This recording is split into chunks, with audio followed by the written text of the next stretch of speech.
যেখানেই যায় শুধু ঘুরে ফিরে হাসিনার যে মহা দুর্নীতি, একেবারে গ্যালাক্সি সমান দুর্নীতি, এটা ছাড়া কোনো বক্তব্যই খুঁজে পায়।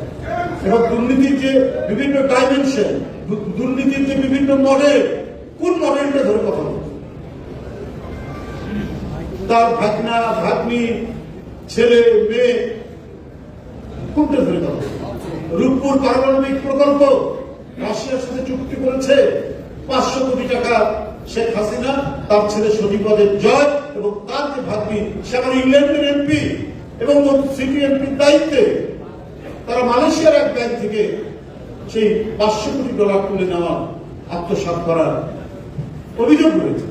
এবং সুস্পষ্ট, গণমাধ্যমগুলো পড়ে দেখুন তারা কোন জায়গা থেকে বলবে। টিউলিপ লেখাপড়া করেছে ইংল্যান্ডে, একজন এমপি, একজন জনপ্রতিনিধির 1 টাকা 1 পয়সা দুর্নীতি, এটা একটা স্বপ্নের বিষয়।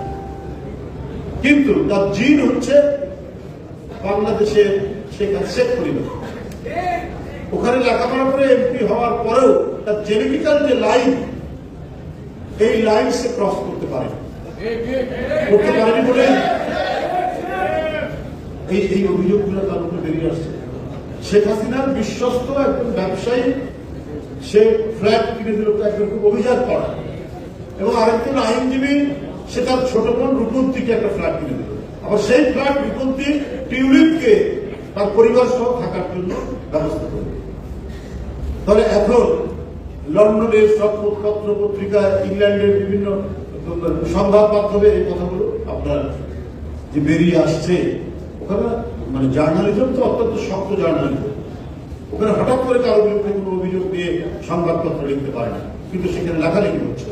কারণ এগুলো সবই হচ্ছে শেখ হাসিনার এক একটা বিধ্বংস দুর্নীতির চিত্র।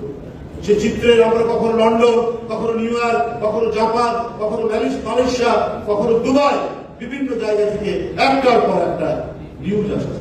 তাই আজকে শেখ হাসিনা কি স্ট্যাটাসে ভারতে আছে এটা কিন্তু বলতে পারছে না। বাংলাদেশে তার 2টি পাসপোর্ট, সেই 2টি পাসপোর্ট, একটা কূটনৈতিক পাসপোর্ট, একটা জেনারেল পাসপোর্ট, দুটাই বাতিল করেছে। তারপরে কি স্ট্যাটাস?